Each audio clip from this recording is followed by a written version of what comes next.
Hey guys, it's Lotus and welcome back to another video. Today, we're going to resume our read-along of Guardian. It has been quite a while. It's been a few months, but the translation is back up and we can finally continue on with our story of Zhao Yunlan and Shen Wei. So, for those of you who have been following this read-along, I hope you guys are excited to continue reading the story. And for those of you who are not familiar with Guardian or have come from my Urha read-along, then I highly suggest you check out the story from the beginning. I have a playlist for it, and I hope you enjoy this modern-day Danmei. Yeah, modern-day fantasy supernatural Danmei. So yeah, let's jump right into the read-along. Okay. All of Mountains and Rivers, Chapter 31. Later, the climate in this region became more and more inhospitable. Wang Zheng adds a little water to the pot. The population declined as people moved to other settlements, and then around, I'm not too sure, I guess around the Central Plains, Song and Yuan dynasties, there was a big disaster here, and most of the tribes were extinguished. Most people died or fled, and only a small group of Hanga were left, who'd found a way to hide in a cave. The class captain asks, "Is any of this recorded in written history?" Wang Zheng shakes her head. In ancient times, these mountain ranges weren't part of the Central Plains, so Han civilization never reached these areas. It was very remote and had a small population, so news wasn't likely to come in or spread out. At best, the imperial government may have some geological or astronomical records, but they probably never knew the place was inhabited. There is some local folklore, though. They say that the snow came down from the mountains as demons with teeth and claws, and white creatures emerged from crevices and waterways, grabbing humans and livestock to rip out their guts and tear off their heads. The class captain ponders this and nods in understanding. So it might have been a geological disaster, such as an avalanche caused by an earthquake. Wang Zheng doesn't confirm or deny. The Hanga people later moved deep into the mountains, somewhere near Clearstream Village. When you study the ethnic makeup of people in Clearstream Village, you'll find many of them bear similarities to the Hanga people. The Sky Burial site was destroyed, but the Sky Burial Master's hut remained, and later became a lookout point for the Hanga people to watch the mountain. Every month they would send a strong young man to keep watch for signs of disaster. Eventually, the Watcher became the most respected person in the clan, and this hut became his place of residence.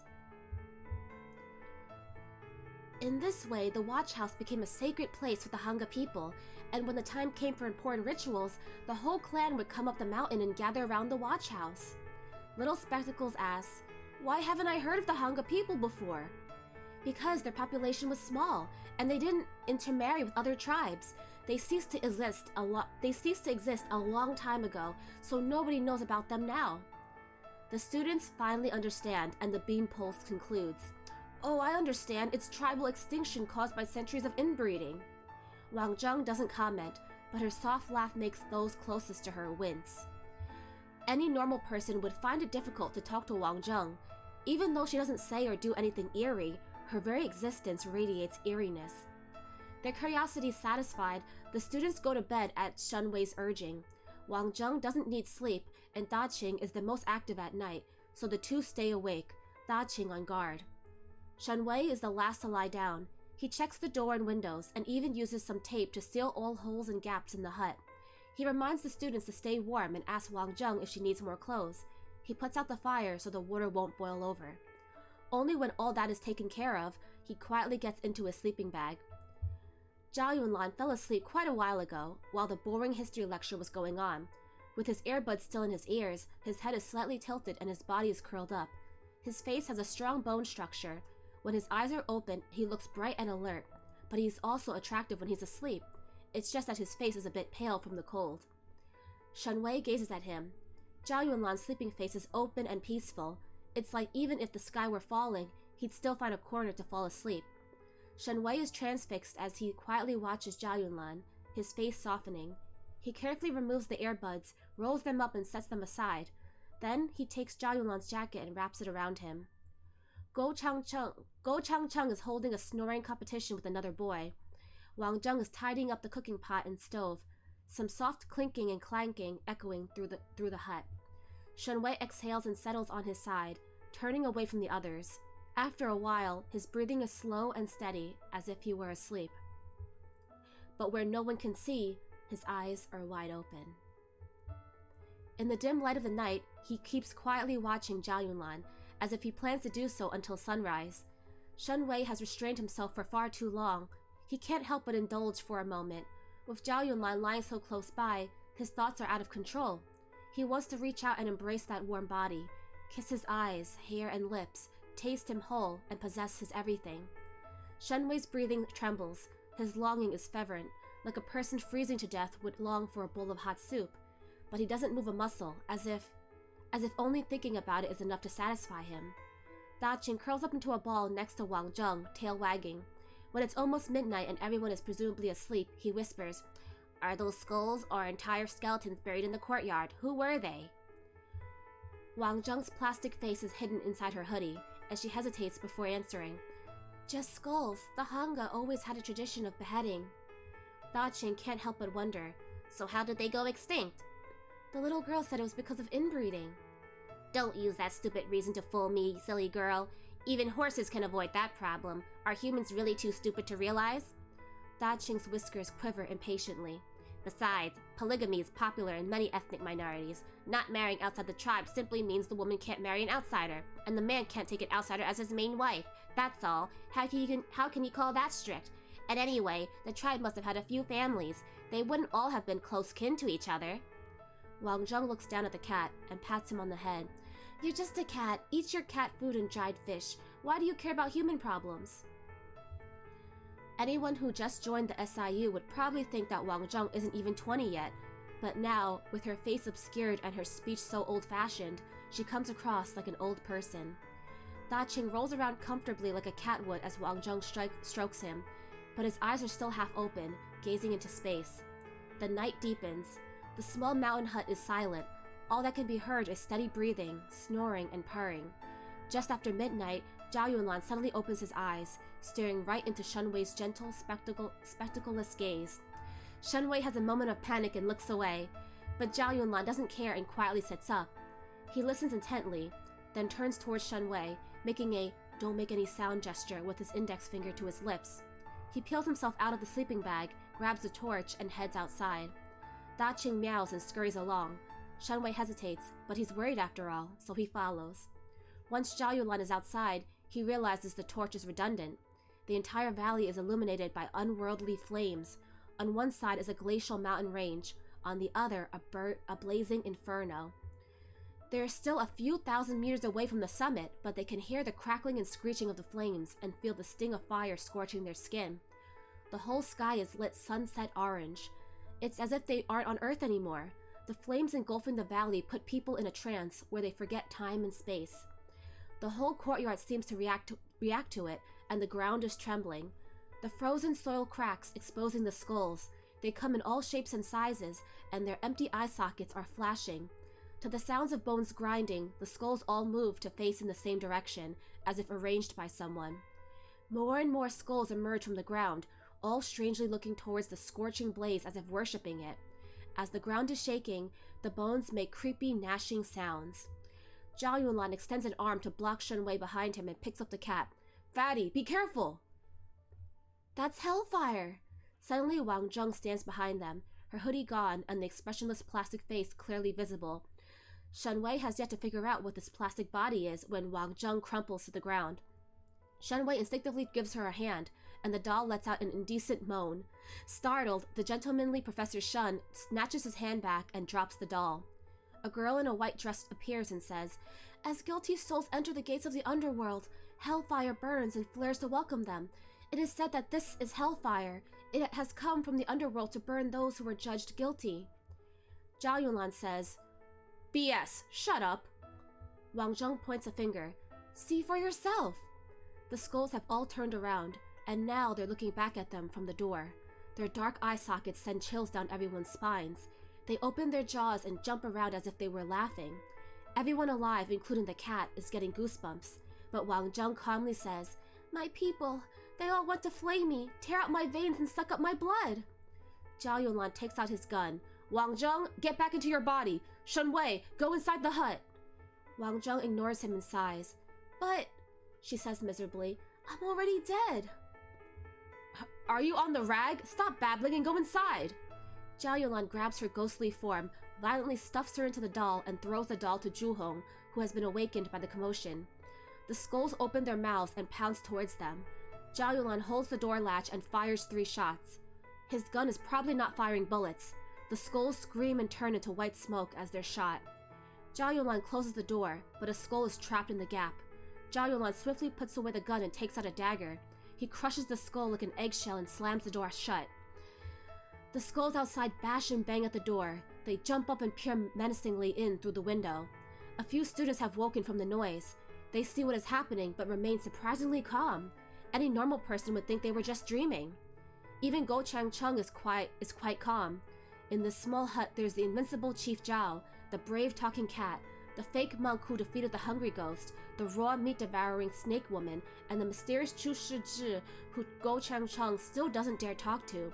Go Changcheng is sure they're all quite safe despite the situation. This poor kid really has blind faith in his colleagues.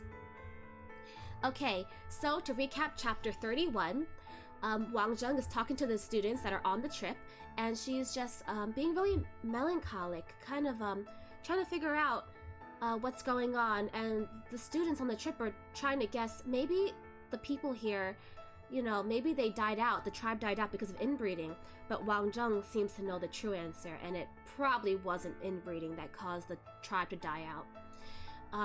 And so everyone goes to sleep, and then they notice that there's something going on outside, and it turns out that the ground is opening up, and all the skulls of the dead tribesmen are coming to life, and really menacingly seem like they're gonna attack them. So Zhao Yulan takes out his trusty spirit gun and is shooting at them, and they're trying to figure out how they're gonna calm the situation down.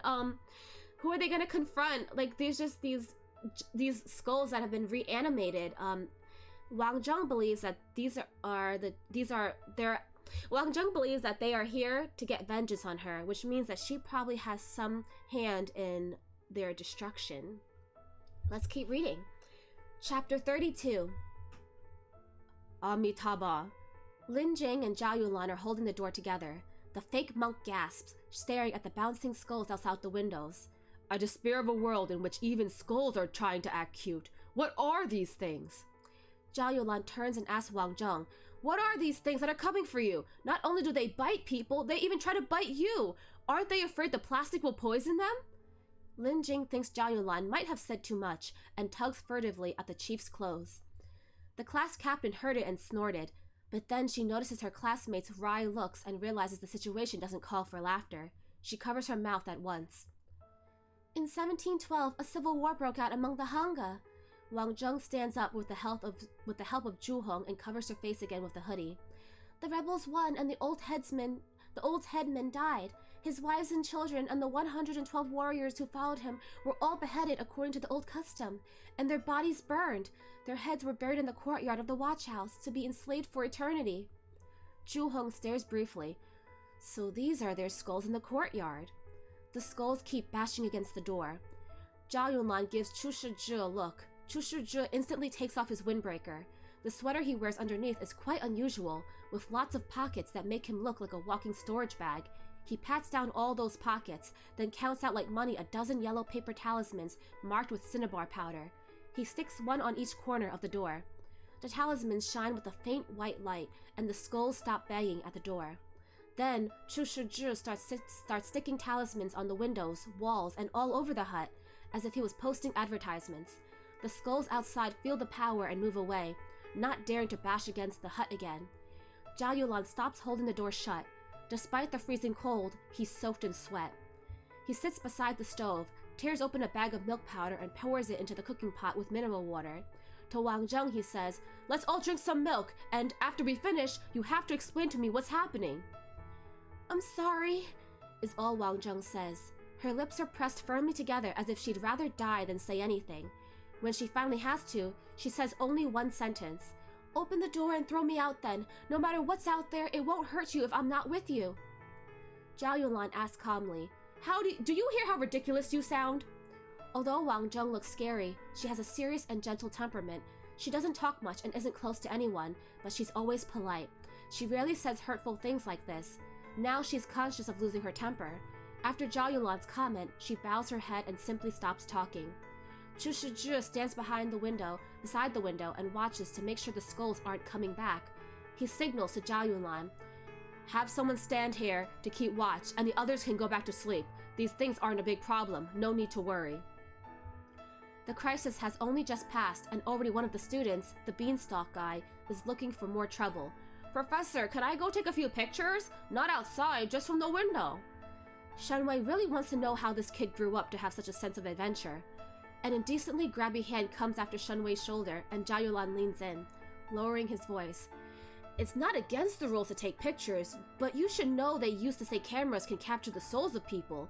Human souls are good at staying inside their bodies, but here, where dead souls are roaming, do you want to take away a few ghosts to keep as pets?" The beanstalk trembles in fear as Zhao Yulan's creepy ghost story tone.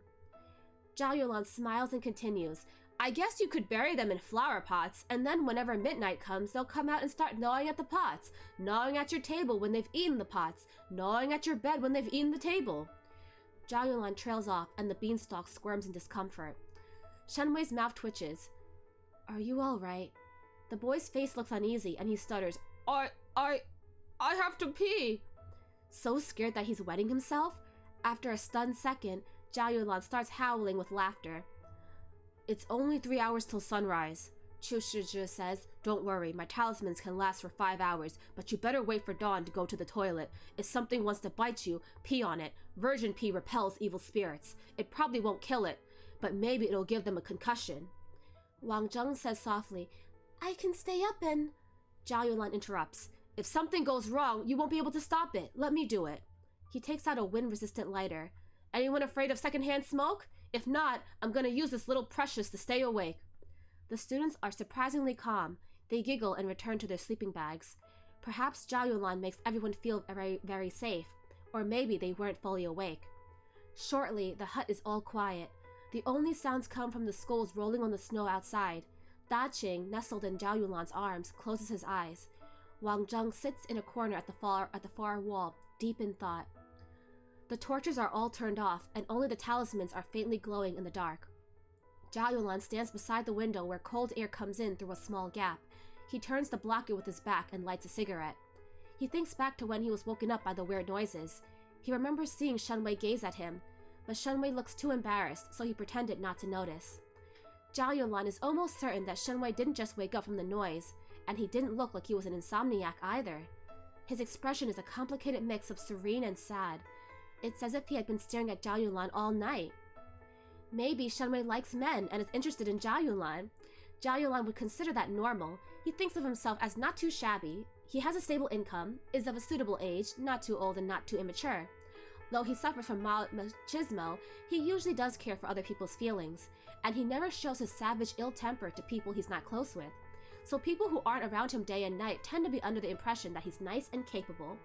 But whether it's lust, attraction, or a sudden crush, Zhao Yulan can't imagine that any of those would make someone stay up all night just to foolishly watch him sleep.